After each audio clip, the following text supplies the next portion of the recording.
है पब्लिक की आवाज न्यूज। पालघर लोकसभा में होने वाले चुनाव को अब बस कुछ ही दिन बाकी है। ऐसे में हर पक्ष चुनावी जो प्रचार है उसमें पूरी तरीके से अपनी जी जान से लग चुका है। देखना ये होगा कि इस पालघर लोकसभा सीट पर होने वाले जो त्रिकोणीय मुकाबला है उसमें पालघर की जो संसदीय सीट है उस पर कौन से पक्ष का कब्जा होगा। फिलहाल हर पक्ष ने अपनी अपनी तरफ से कमर कस लिया है। ऐसे में बहुजन विकास आघाड़ी, उनके कार्यकर्ता और उनके पदाधिकारी जिस तरीके से चुनाव प्रचार में लगे हैं, जिस तरीके से हर घर घर में बबिया के कार्यकर्ता पहुंच रहे हैं चुनाव प्रचार के लिए, और जिस तरीके से बबिया की रणनीति है उस पर हम अज्जू पाटिल जी से बातचीत करेंगे और जानेंगे कि उनका पूरे विषय पे, पूरे माहौल पर क्या कुछ कहना है। सर, सबसे पहले नमस्कार। जिस तरीके से आपके कार्यकर्ता देखा जा रहा है कि घर घर पहुंच रहे हैं वो, और उनमें काफी उत्साह देखने को मिल रहा है, और तो क्या रणनीति है, किन रणनीति और किन विकास के मुद्दों को लेकर आप लोगों तक पहुंच रहे हैं? देखो, हम लोगों के साथ हैं। ये जो चुनाव है वो किसी पार्टी के खिलाफ नहीं है, ये भाजपा वर्सेस जनता ऐसा इलेक्शन होना है, और हम जनता के साथ हैं। हम 365 दिन लोगों के साथ रहते हैं, तो नया कुछ करने के लिए हमें लगता नहीं। जो रूटीन है वो हम काम करते हैं, लोगों के साथ मिले जुले, घर घर जाते हैं, मिलते हैं, हम क्या किया है और क्या करने वाले हैं ये हम लोगों को बताते हैं, तो हमें कुछ दिक्कत आती नहीं है। जिस तरीके से बीजेपी ने 400 पार का नारा दिया है और जिस तरीके से बड़े बड़े नेता हैं वो यहाँ पर चुनाव प्रचार के लिए पालघर, बसई, विरार, नाला सोपारा में आ रहे हैं, तो क्या लगता है कि किसकी तरफ जनता का रुझान ज्यादा होगा? पुलिस रिपोर्ट और बीजेपी का खुद का सर्वे रिपोर्ट ये बता रहा है कि बहुजन विकास आघाड़ी जीत क्या है। इसीलिए उनको सब बड़े नेताओं को इधर लाना पड़ता है। दिल्ली के सब नेता कंधी में आ रहे हैं, तो हमारी जीत है, लोग हमारे साथ हैं, वो उनको भी मालूम पड़ गया। हमें कोई दिक्कत नहीं है। आज 30-35 साल से लोग हमारे साथ हैं, और ऐसे बड़े बड़े नेता इधर आते गए, हमें कुछ तकलीफ नहीं लग रही है। 100% हम जीतने वाले हैं। जीत का मार्जिन क्या तय किया गया है अभी तक बबिया के सर्वे के हिसाब से? हमें 5 से 6 लाख वोट मिलने वाले हैं।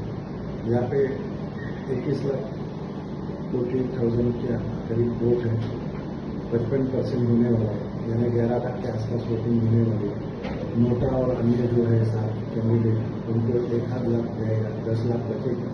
10 लाख में से हम 5-6 लाख तो हम लेंगे, और जो बचे कुछ है 4 लाख 5 लाख जो बचेंगे वो हमने बंटवारा करेंगे। ये आत्मविश्वास, जो आत्मविश्वास के साथ आपने अभी बात की कि नहीं, हम आधे में हम रहेंगे, आधे में बाकी बचे कुछ में जो यहाँ पे अन्य पार्टियां हैं वो जाएंगी, लेकिन जिस तरीके से बीजेपी तंज कस रही है, जो पक्ष प्रमुख हैं बबिया के हितेंद्र ठाकुर के ऊपर, जिस तरीके से देवेंद्र फडणवीस जी ने आके बोला कि बसई वालों को बसई में निपट लेंगे, जिस तरीके से एकनाथ शिंदे और अमित शाह ने जिस तरीके से तंज कसा, और उसके बाद जिस तरीके से प्रहार हो रहा है, तो क्या लगता है कि ये हार का डर है या कुछ और?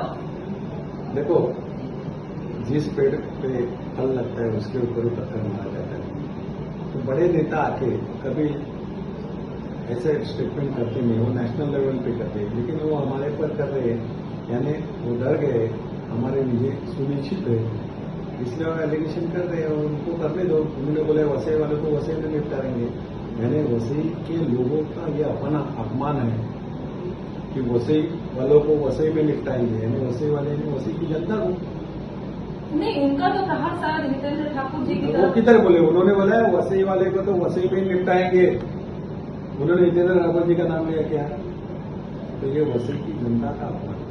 उसके बाद जिस तरीके से उप मुख्यमंत्री देवेंद्र फडणवीस जी के बयान के बाद जिस तरीके से हितेंद्र ठाकुर जी ने पलटवार किया, अब उसके बाद बीजेपी का कहना है, बीजेपी के नेताओं कार्यकर्ताओं का कहना है कि उनको माफी मांगना चाहिए। क्यों माफी मांगेंगे?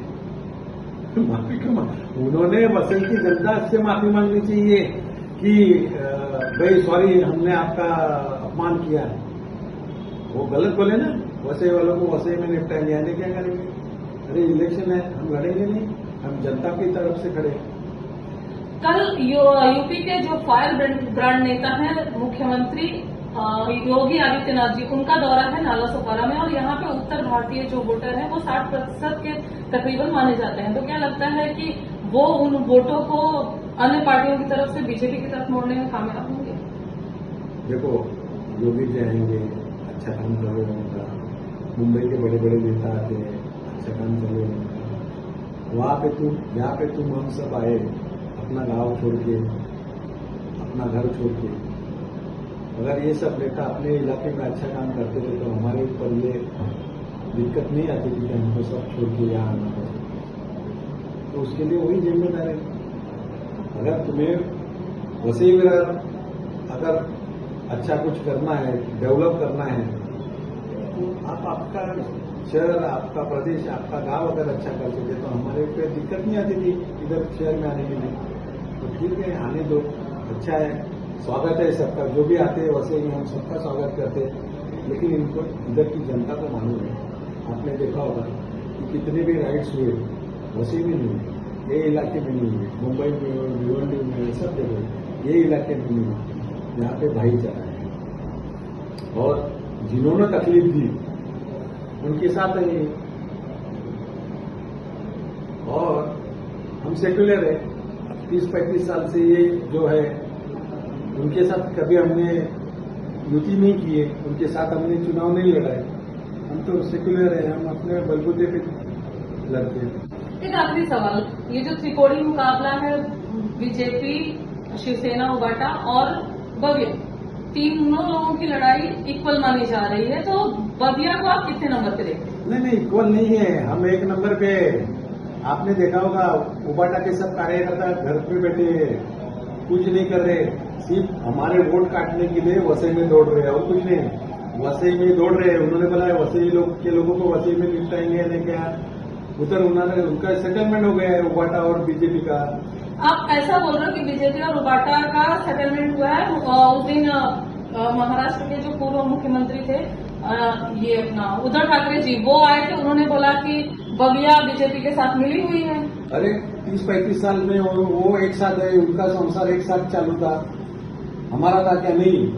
और आपको मालूम है, प्रकाश आंबेडकर जी ने बताया कि जब ये आघाड़ी बन रही थी तो उन्होंने बोला लिखित दे दो कि 5 साल एक साथ रहेंगे, बीजेपी के साथ जाएंगे नहीं। तो शिवसेना ने बताया कि नहीं, हम ऐसा लिखित देंगे नहीं, हमारे लिए सबके दरवाजे ओपन रहेंगे। तो ये कल इलेक्शन के बाद उनके साथ जाने वाले हैं, 100% जाने वाले हैं। आपकी क्या रणनीति रहेगी इस लोकसभा चुनाव में, क्योंकि आपको भी कहीं ना कहीं गेम चेंजर के रूप में देखा जाता है? गेम चेंज हमारी करने के लिए कोशिश कर रहे हैं। हम तो चुन के आने वाले हैं, हम लोगों के साथ है, हमने काम किया है और 10 साल में इनके सांसद थे, उन्होंने कुछ काम नहीं किया। ऐसा इनके ही कार्यकर्ताओं का कहना है कि इन्होंने कुछ काम नहीं किया, इसलिए उनको दिया नहीं टिकट। हमारे सांसद के, पूर्व सांसद के बलिराम यादव जी, उन्होंने जो सैंक्शन किए जो है वही आज के रेलवे के काम चालू है, सीवरेज के काम चालू है, सब मैक्सिमम काम जो है उस वक्त सैंक्शन थे वो थे। तो म्यूनिसिपालिटी का बजट कितना था? 3000 करोड़ के ऊपर था। अभी कितना है? 600 करोड़ है। क्यों है? उधर सेंटर से पैसा लाया था। ये 10 साल में कोई सेंटर से पैसा ही नहीं लाएंगे। इनके जो कैंडिडेट थे राजेंद्र गावित जी, उनका पत्ता तो कहते हैं कि हितेंद्र ठाकुर जी ने ही कट करवा वो रहते तो बहुत अच्छा रहता था। हमको लोग, उनके कार्यकर्ता ने गुस्सा किया था कि कुछ काम नहीं कर रहे, जनता ने बोला था कि इन्होंने कुछ काम नहीं किया। हमको तो इजी था। मतलब आप कहीं ना कहीं मुकाबला थोड़ा टफ है? कुछ नहीं, अभी ये धन शक्ति के खिलाफ हम लड़ रहे हैं। आपको मालूम है, सब जगह सब एरिया में घूमते हैं, आपको मालूम है अभी रात को क्या खेल चालू हो गए। उबाटा का तो पूरा परचेस किया, पालगढ़, डानू, जवाहर, मोपाड़ा, विक्रमगढ़ में परचेस किया। अभी यहाँ पे उन्होंने चालू किया है, हमारे वोट खाने के लिए उबाटा को आगे कर रहे हैं और कुछ नहीं। बाड़वन बंदर जो है उसका जो मुद्दा है वो बहुत हाईलाइटेड है इस चुनाव में, तो उस पर आपकी क्या? पहले दिन से हमारा अपोज है। हमारे सामने विधानसभा उन्होंने उनके खिलाफ आवाज उठाई है।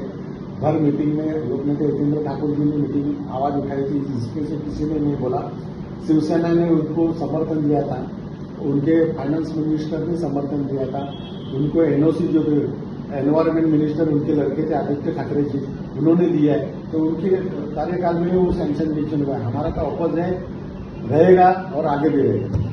जैसा कि अभी आपने सुना, हमने बातचीत की अज्जू पाटिल जी से, जो बविया के प्रवक्ता है, और उनका साफ तौर पर यह कहना है कि हम आधे, जो यहाँ का पालघर का जो टोटल वोट बैंक है उसमें आधा वोट बैंक उनका है और आधे में बाकी के जो अन्य पक्ष है वो है। तो जिस तरीके से बहुजन विकास आघाड़ी के कार्यकर्ता हर घर तक पहुंच रहे हैं, जिस तरीके से लोगों में वो अपने द्वारा किए गए विकास के कार्यों को बता रहे हैं, समझा रहे हैं, और जो तरीके से बविया के जो बड़े बड़े नेता हैं, चाहे वो आमदार हितेंद्र ठाकुर हो, आमदार क्षितिज ठाकुर हो, या फिर प्रवक्ता अज्जू पाटिल जी हो, या फिर गेम चेंजर वसई विरार की राजनीति में गेम चेंजर कहे जाने वाले राजीव पाटिल नाना हो, जिस तरीके से कार्यकर्ताओं के साथ उनका कनेक्शन है, जिस तरीके से ट्रांसपेरेंसी है उनके पक्ष में, उसको देखते हुए कहीं न कहीं बहुजन विकास आघाड़ी की जीत सुनिश्चित होती दिखाई दे रही है। अब देखना ये होगा कि पालघर लोकसभा सीट पर सांसद की कुर्सी पर किसका उम्मीदवार बैठेगा, ये तो आने वाले 4 जून को ही पता चल पाएगा। फिलहाल आज के लिए इतना ही, फिर होगी मुलाकात, तब तक के लिए नमस्कार।